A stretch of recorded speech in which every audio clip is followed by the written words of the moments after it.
Welcome to the Foster Your Passion podcast, where entrepreneurs, who are mostly women, share their passions, their lessons, and leave you feeling uplifted, motivated, and possibly even inspired to go and foster your own passion. I'm your host, Hayley Foster, and this is the Foster Your Passion podcast.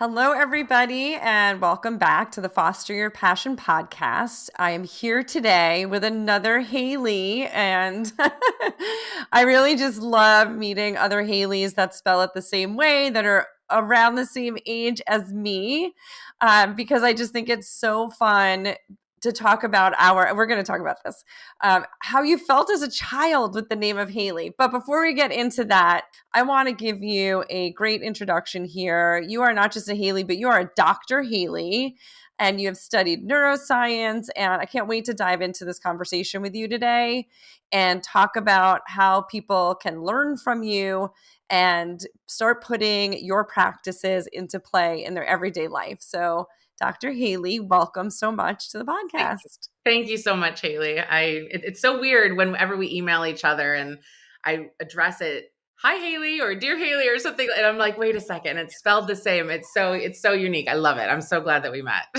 Yeah, so fun. And so funny, the other day we were on Clubhouse and there was another Hayley in the room, except she didn't have the double Ys, but Yes.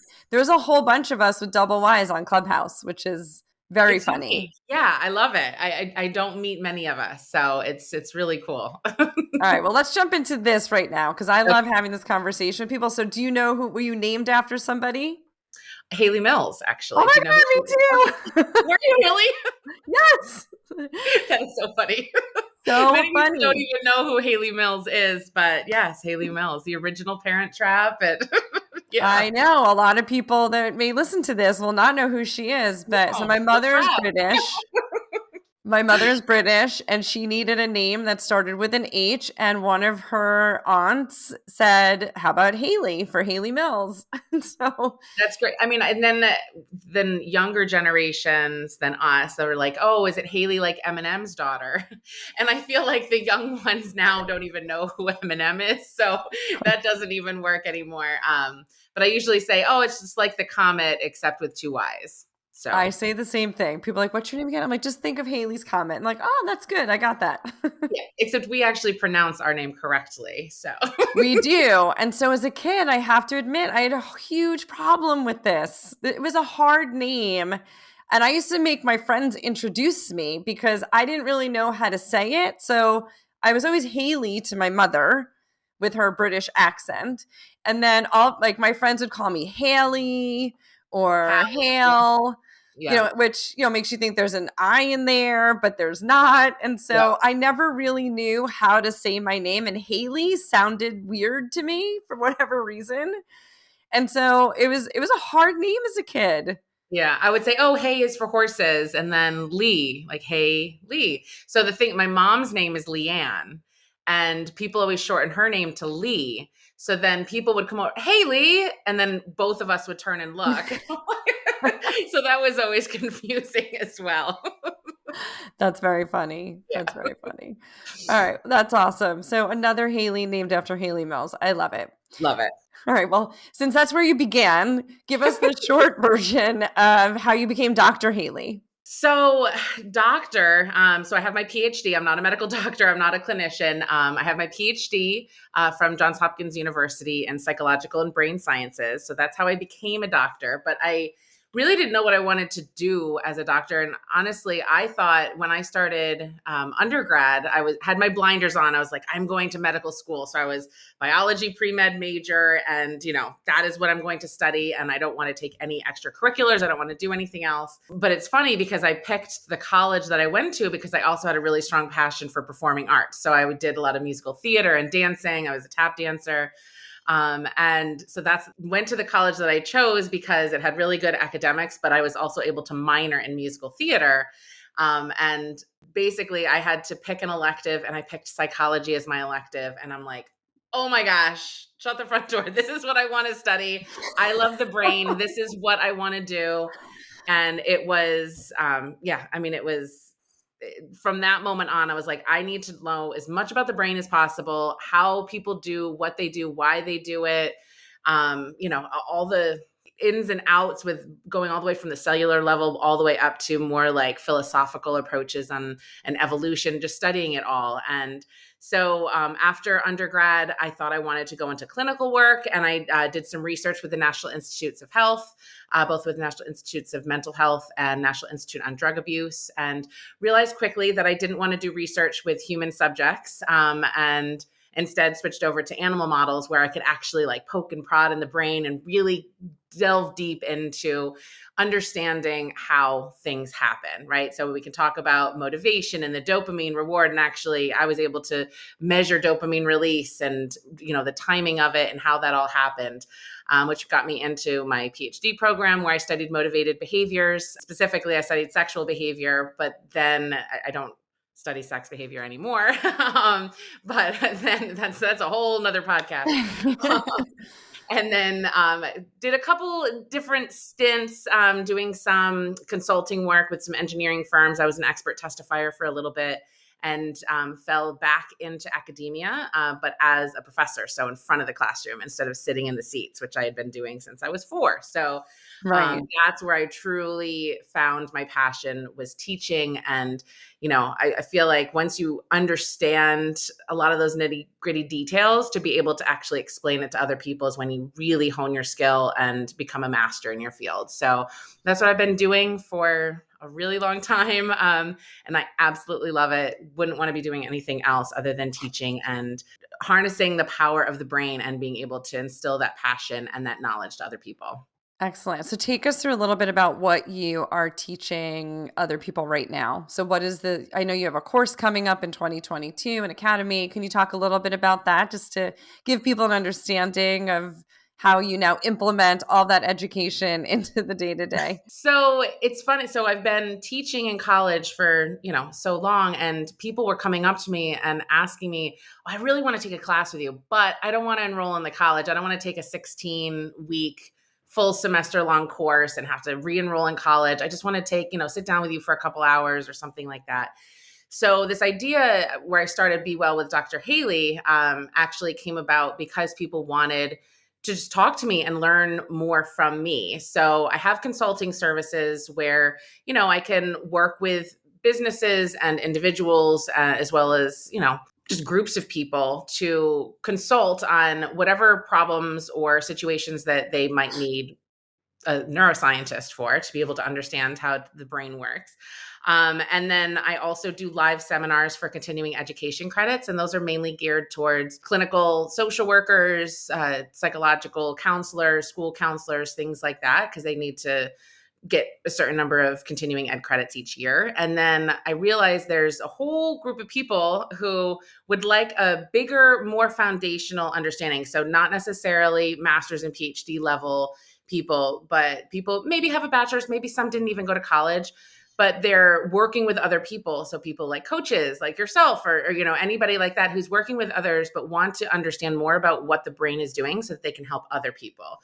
So that's where this idea of the Academy of Cognitive and Behavioral Neuroscience came about. And I'm in the process of developing it right now. And that's going to be a self-paced course with several modules, and you'll have a certificate of completion at the conclusion of it. And there'll be office hours opportunities. There's going to be a lot of fun activities and workshops, and both live as well as pre-recorded. And it's going to be really fun and definitely worthwhile. So I'm super excited about that. So I just loved the acronym ACBN, so Academy of Cognitive and Behavioral Neuroscience. That's how it all kind of came about. So I'm able to really open up and reach more people from a variety of different needs, and people who just want to understand more about the brain and how it can help them help other people. It's kind of like that trickle down effect. So I can, by teaching one person now, I can impact hundreds, if not thousands. I love that. I absolutely love that. And I mean, I just love how you've sort of took your education and you've turned it into, teaching and brokering that knowledge out to other people. That's great. So, one of the questions I had for you is, how do you feel? It's kind of like a trick question, but I'm curious, did you see The Social Dilemma? Yes, I did. Okay. I'm trying to remember. So I was thinking you were thinking Social Network, but Social Dilemma. Yes, I did see that. okay, so from like a one of the first books I read was a book called Neuromarketing, and it was written by I don't remember what his background is, but he was a neuroscientist. Spent years studying the brain, and one of the biggest things I learned from him was, what's the trigger response that's going to get somebody to respond to what you're saying. And one of the stories that he tells in the book, and he told in this talk where I first met him, was about there was a homeless man on the street, and he was holding up a sign that said, can you spare any change, for a hungry homeless man? And so the story is, I don't know if this is the real story, but I love that he told it in the story, was that he walked back to the guy and asked him how much money he had made with his sign. And he said, well, I haven't made much today, maybe about $2 or $3. So he said, let's change your sign and see how it does for you. And so he changed the sign to say, don't quote me on this, but something along the lines of like, what if you were starving? And put it Mhm. into that position where it's like, it's going to evoke that feeling for somebody else. And so he like checked back in on the guy the next day, and he's like, I made $150. He's like, so as far as like the social dilemma, right, is concerned, and in terms of how we're so marketed to this day and age, I'm curious, I'm kind of laughing to myself, is like, are you using those emotional response triggers in your own marketing to put your course out there? Because a lot of times, and I'm reading the Russell Brunson book from ClickFunnels on expert secrets and how like you have to tell that story so that people can have that aha moment, and you're going to hit them at the core of their emotion because that's the first trigger as opposed to processing the words, right? So I'm just curious what your thoughts are on this, and if you're using your education to your benefit. No, I'm not.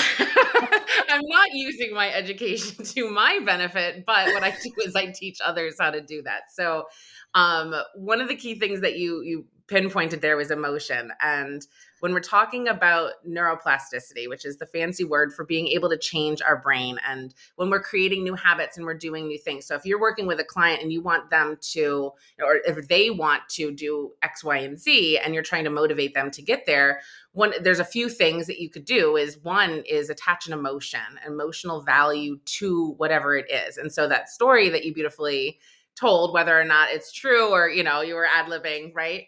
But that idea of adding emotion to it actually increases the neuroplasticity. So it makes it easier for the brain to change. And then once the brain is changed and you have this pathway really established, it becomes automatic. And then people are more likely to behave or do or produce in that way.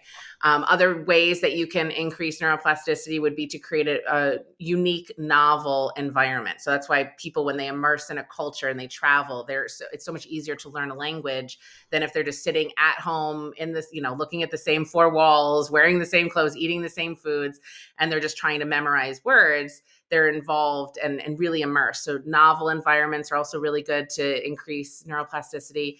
And aerobic activity, right? So, three different things that you can actually use to your benefit to allow your brain to change and make that neuroplasticity stronger. So, am I using those techniques for my own benefit? I am doing them for other motivational things that I want to get done. However, actually doing the marketing, that's where I reach out to pros. That's where I reach out to people who study that. And then we can have the intellectual conversations. Like, they'll say, oh, you really want to end your sale with a number 7. People are more likely to buy. And then I'm like, oh, really? Show me the research on that. And then we have a conversation about it. I'm like, oh, okay, cool. I didn't even think about that. But, that's all psychology. And so hiring coaches and people to help me, just who are experts in that field, let them teach me what to do. So yes, I am a teacher and all knowing, or no, I'm not, but I'm also a student and I'm willing to learn and grow. And, I am a lifelong learner. So I love partnering with people who know more than me in certain fields, who can help me be the best version of myself, or my business be the best version it can be as well. I'm of the same mindset in terms of lifelong learning. I'm always striving to learn something new every single day. But what's really interesting that you said, and I have not ever thought about this, is I have found, and I found this in July, I had COVID. And I started walking every day because I couldn't go to the gym, obviously. And I didn't want to infect everybody. But Yeah. I started walking and I was listening to books while I was walking. And that exercise mixed with the audio and the education, I remember saying to my husband a couple of days into doing this, I was like, I feel like my retention is so much greater when I'm exercising and listening to an audiobook than like if I'm sitting in the car and just trying to absorb. And And even if it's a task that you can't do while exercising, just increasing, 30 minutes a day of aerobic activity a few times a week will really help. Because what ends up happening is as you're exercising and doing aerobic activity, you're increasing the release of a compound known as BDNF, which stands for brain derived neurotrophic factor. And it's this chemical that protects the brain cells. So it keeps them alive. It prevents them from dying, but then it also helps speed up the neurogenesis, the creation of new neurons. And that's what we're doing with neuroplasticity. We're creating new connections. And so sometimes that means, forming new neurons, but then it also means weeding out some of those old bad habits that we want to get rid of. And so we need this, that flexibility, that plasticity in our brain. And a great way that you can do that is increasing BDNF. And aerobic activity is one of the best ways that you can increase naturally BDNF in your brain, especially in areas like your hippocampus, which is involved with memory. So that's why you were able to retain that information, really process it better, because you had more BDNF. So now, see, you learn something new every day. wow. And if I actually drink wine while I'm working out, I won't kill brain cells. Well, I didn't say that. A little bit of wine is actually quite beneficial for you, but you just don't want to drink, 10 bottles in one sitting. Yeah, definitely not. Definitely not. Yeah. All right, BDNF, I'm going to remember that. If not, Yeah, I'll check absolutely. the show notes, but that's super interesting. So how long have you been on this journey? Is this the first program you're putting out there in It 2022? is. So I dabbled with network marketing and owning a small business, kind of as just like a side hustle, something that I loved the products and I loved the community, and why not kind of a situation. This business actually started, it really happened. The idea of it began out of necessity. Due to the pandemic, my husband had lost his job, and we sat down and we were thinking, okay, well, what are we going to do? And he said, I can't work for another person ever again, right? Like, I'm not a good employee. I want to own my own business. And so we started thinking about, okay, we both put our entrepreneurial hats on and said, okay, well, what are your superpowers? What are you really good at? And so we came up with some really great ideas for his business. And at the same time, I'm like, well, I have some superpowers. I want to play along. I want to do some of this stuff too. And that's where Be Well with Dr. Hayley came about. And then it was the same time I joined Clubhouse and just started meeting new people and making these new connections. And I'm like, wow, this is something that could really take off. And why not put my all into it? I got approval from my college. So I'm still a full-time professor. And they said, go ahead. Great. This is fantastic. It's almost promoting the college even, putting you out there. And I'm writing a book in this spring on the motivation of like habits and just motivation in general and drive and what gets people to do things. I'm partnering with somebody who I met on Clubhouse as well. And, we're also in the talks of putting a course together. So it's like all of these different things. It's all about just being open to trying new things and seeing what ends up happening. My husband ended up getting a job, so I didn't end up actually needing this business. But so I sat down and I said, okay, well, we don't need this anymore. And then that's when I realized, well, I want this. Right. I want this for me. I want this for my family. And I want it for the people whose lives I'm able to touch. And so that's why I continue to do it and continue to have fun with it. And if it ever stops becoming fun, then I'll stop doing it. But, Yeah. that's the beauty of, owning your own business. You get to call the shots. And I love it. I'm super excited about it. And I've seen a lot of, transformation, even in just a short period of time. It hasn't even been a year that I've had the business. And some of my students have come back to me and, they completed certificates, and they said, "Oh my gosh, that was so enlightening. I feel like I'm back at college again." They were like, "I wish I had you as a college professor." And they learn stuff and then be able to actually use that with their clients and with their practice. So it's been very rewarding so far, and the sky's the limit. I'm really excited to see where it all goes. Yes, it is. I'm excited to see where it goes too. So what's been the biggest challenge for you since you started doing this? I'm such a type A personality. As a lifelong learner and a type A/perfectionist, I want to understand everything. So I designed my own website. I want to learn how to do it all. And there's just only 24 hours in a day. And so it's really balancing that self care and making sure, because there were definitely some times where I started feeling some burnout. And I'm like, wait a second.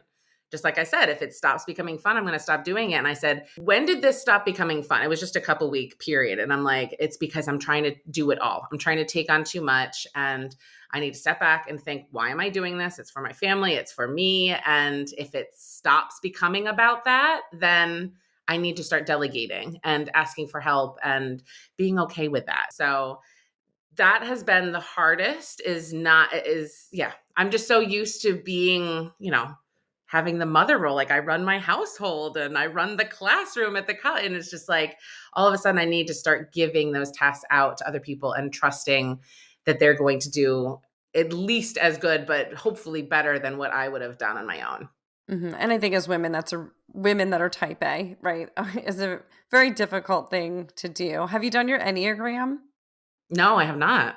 Okay. I'm curious what Enneagram number. Send me some information on that. We'll chat Okay, about it. we'll take the conversation offline. I have a person I can refer you to if you want to get the test done. But it's a personality test, and it teaches you how to focus in the areas where you're strongest, and then how to build up the areas where you're not as strong, and the things that you should be doing. But it's very, it's kind of like the eye opening. It's like a similar Myers-Briggs type of thing. But I'm curious as to what Enneagram you would be. I find that I surround myself with sevens, not to. But anyway, yeah, and I think that's a really too important. odd if we were the same number, spelled our name the same, we're named after the same. That would just be too odd. Yes, I know. All right, we're gonna have to get you tested. All right, stay tuned for part 2 with Dr. Hayley when we find out her Enneagram. And I think as women, again, type A personality, like we want to do it all, we realize very quickly that doing it all does lead to burnout. And one of the things that I help women with is really figure out how to best manage their time, and how to delegate the things that need to be delegated and automate the other things to give you more time, and really to focus on I call them fire starters, the things that light you up. Right. Mm-hmm. And those things that don't light you up, I call them fire extinguishers. And those are the things that you should stop doing, and figure out a way. Because when you stop doing those things that don't fill you up, you find time for more of the things that do. So I've recently found my voice for saying no. I was always the, parent teacher conferences. Yes, I want to be there, and obviously those things I'll be there, but let's do a bake sale. Oh, I'll go to the store and buy some cookies. I don't need to spend because that's not something that lights me up. Other people, if that's something that you enjoy doing, great. Make an extra dozen for me, please. Right. But being able to say no, I think is probably one of the best forms of self-care, because when you're saying no to things, it's opening up so many more opportunities and possibilities for other yeses to come your way. 100%. That's something that I've learned this past year because of the pandemic, or I guess past 2 years, really being able to relinquish some of that and release it and say, nope, not right now. I'll get to it, and I think people appreciate that as well, because then you're not giving them a subpar version of yourself, that the things that you say yes to, you are giving 100% to. So. Mm-hmm. Absolutely. And when you start saying yes to things that you don't want to do, I always say that you end up, again, not giving it the attention or the love behind it that it deserves. And so one of my favorite sayings is, it's not getting the best of you, it's just getting the rest of you. Mm. Yeah. So that's one of the things that I again, like I impart on all the women. And when I first started this business, one of the first books I read is The One Thing, by John Keller, and I forget the other guy's name. But there's a sign at the back of it that says, for all those times you can't say no, use this sign to do it for you. And it was just a placard that said no.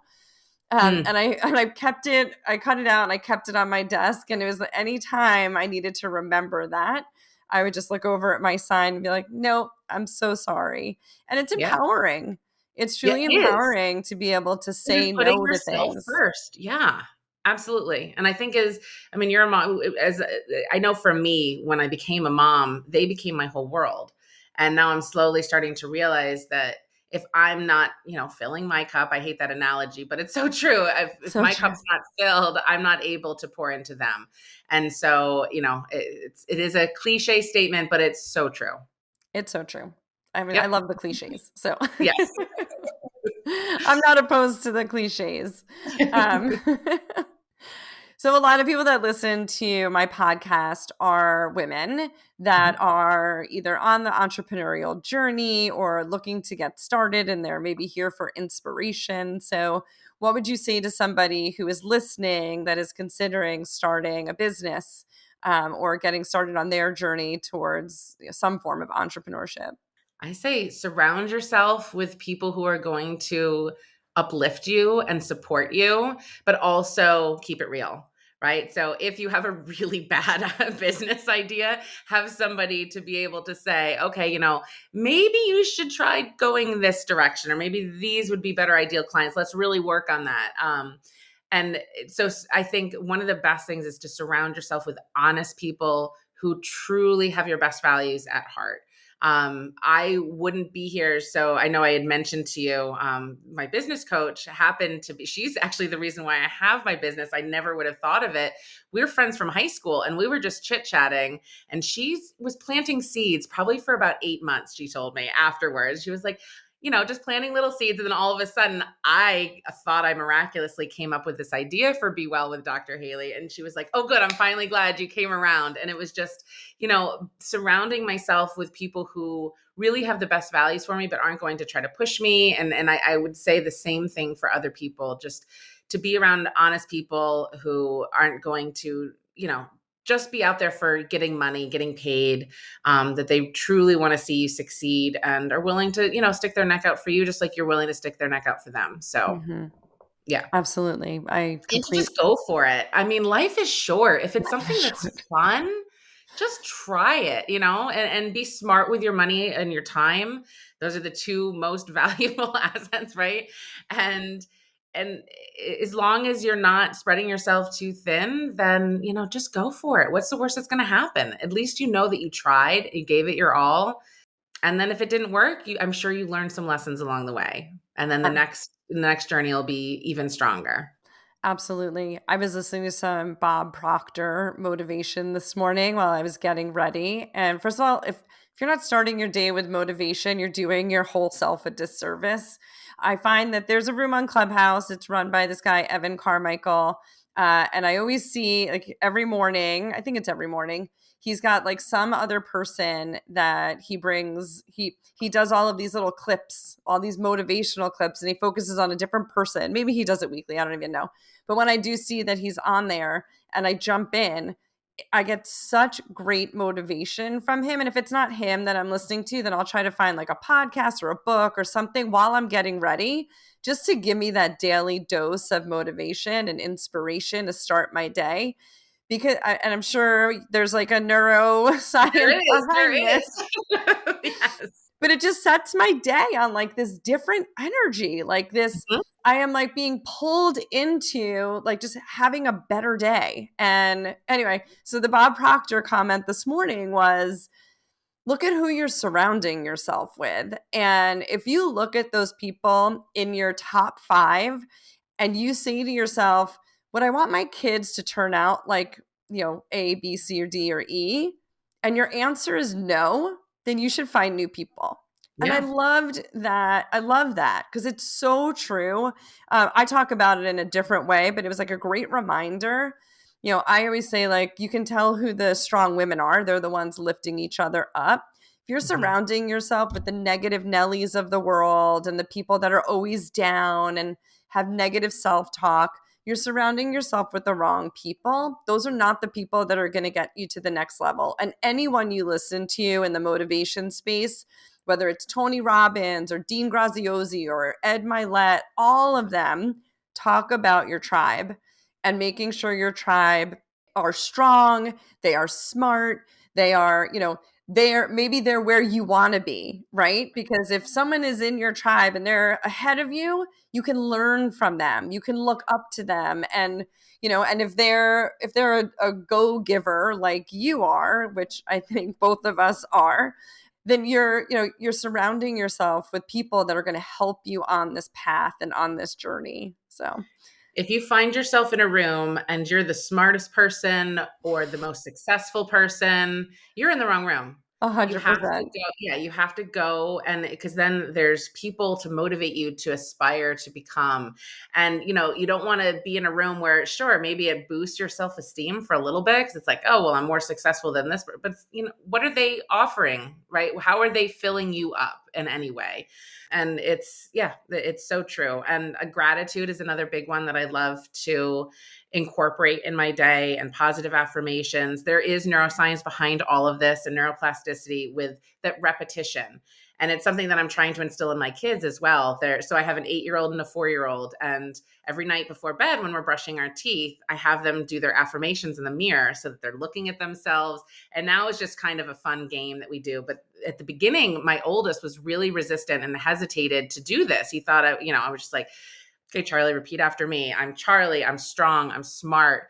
And I'm loved. Right. I think there was something else that we throw in there sometimes. I let him pick another thing, but strong, smart, and loved. Right. And at first he just looked at me, he's like, Mom, I'm not going to do this. That's stupid. Right. And I said, okay, well, let's pretend that we're a superhero. Right. And I'm like, which superhero do you want? Well, I'm Captain America. Okay. And I'll be Captain Marvel. And let's stand in front of the mirror and start saying it as our characters.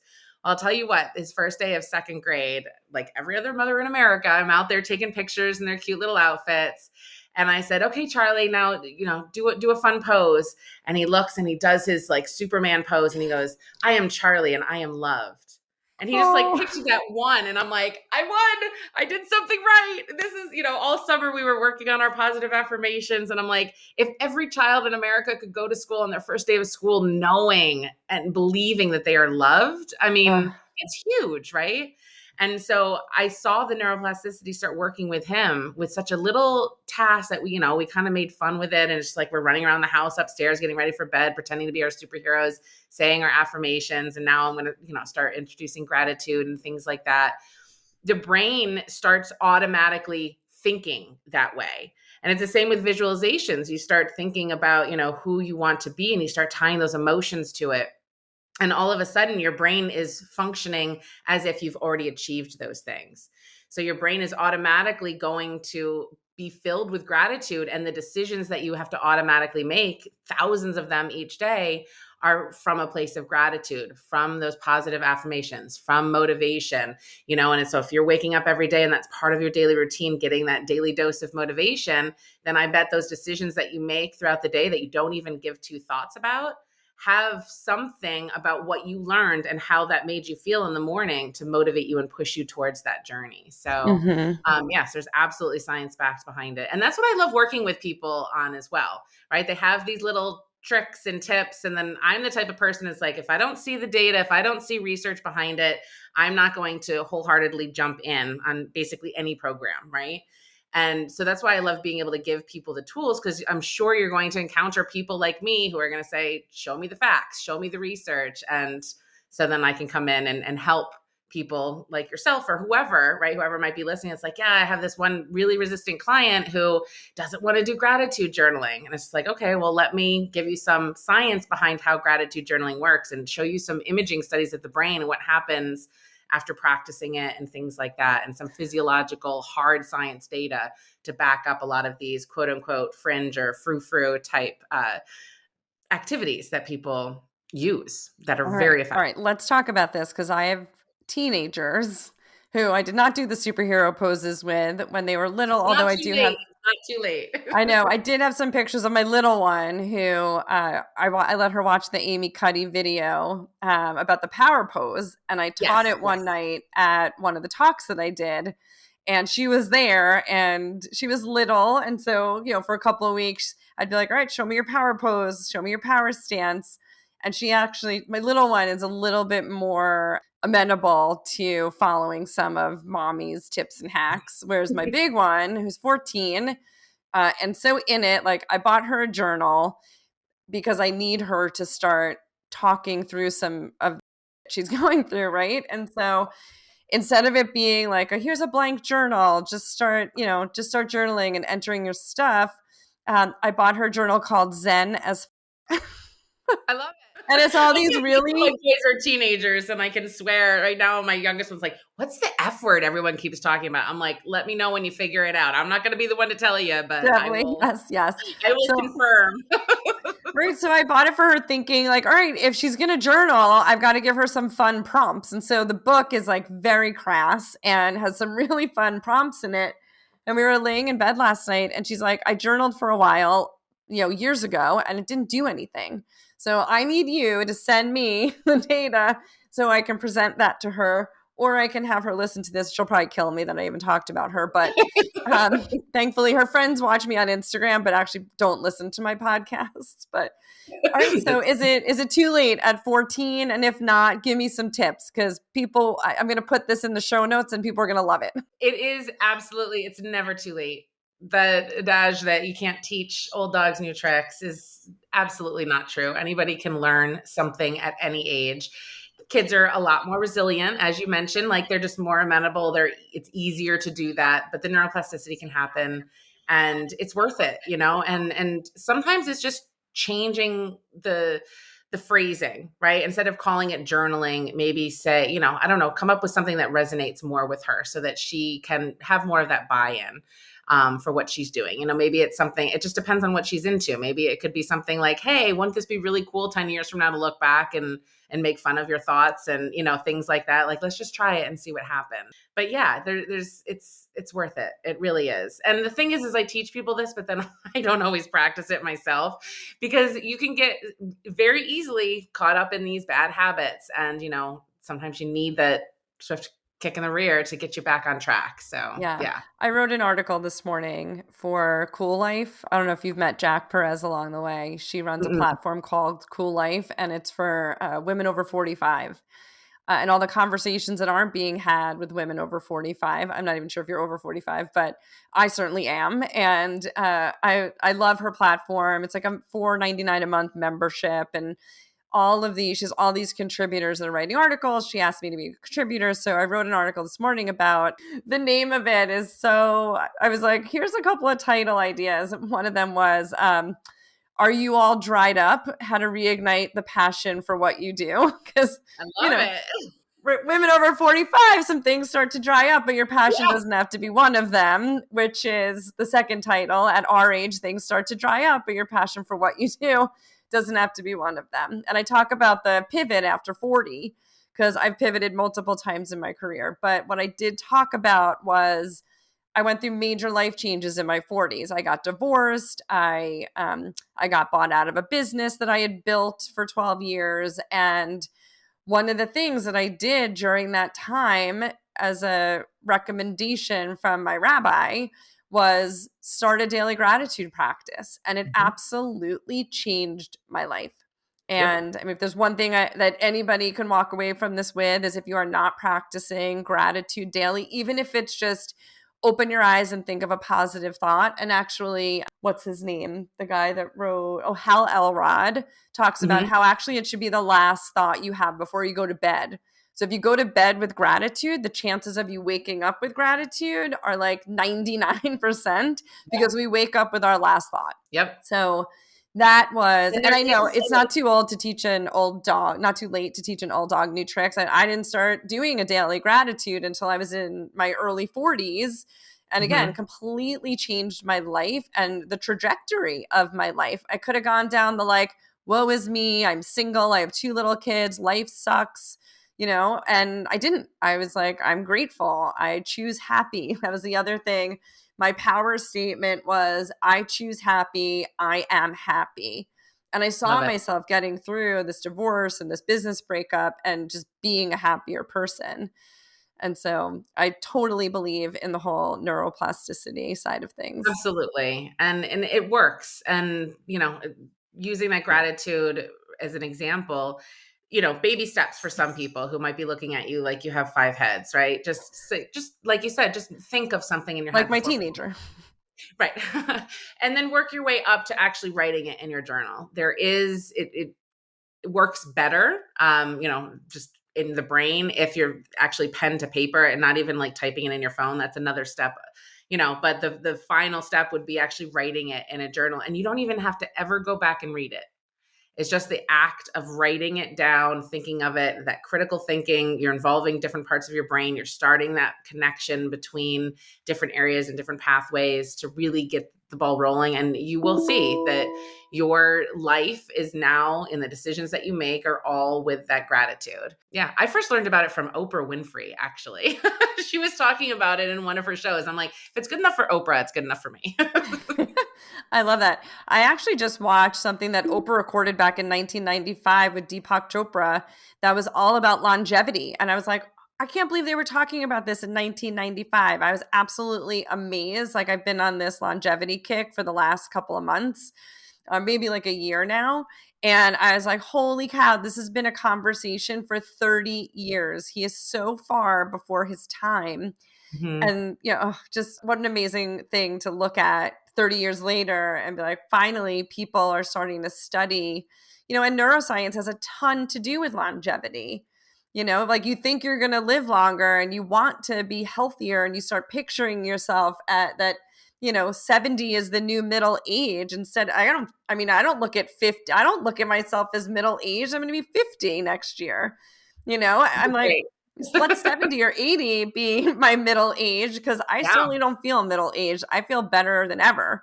So anyway, we could literally have this conversation for hours. My podcasts are usually not 42 minutes long, but I'm excited that we've had such a great conversation today. So thank you. Absolutely. It was a lot of fun. Thank you so much for having me on. And, anytime, I'm always happy to come back and we can continue these conversations over on Clubhouse, whatever. I'm here to serve and help and support. So.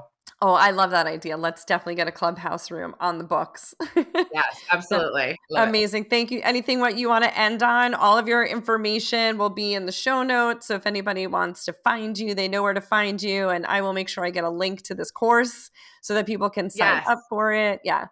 Awesome. And my tagline is I make neuroscience approachable. And that's because I am an approachable person. And I don't want people to feel intimidated when even just the word neuroscience can be scary for some people. So there is no such thing as a dumb question. And there's no such thing as it. I have heard some pretty interesting questions in my years, but any question, big or small, just ask me. Anybody is welcome to book a complimentary discovery call. You can find that information on my website, or shoot me an email or message me or reach out to me on Instagram or Clubhouse. I'm happy and welcome all questions and ideas and topics. And I really look forward to continuing our relationship with the double Y's, Hayley's with the double Y, but then also, meeting some of these other foster women and other people, with both of our networks to be able to work together. So I'm excited that we met. Absolutely. Me too, Hayley. And this was amazing. So thanks everybody for tuning in, and we'll see you next time on the Foster Your Passion podcast. Bye. Thank you. Thanks for tuning in. I'm your host, Hayley Foster, and I hope you'll join me next time for more inspiring women who are fostering their passions each and every day. Please subscribe wherever you download your podcast and follow us on social media at Fostering 101.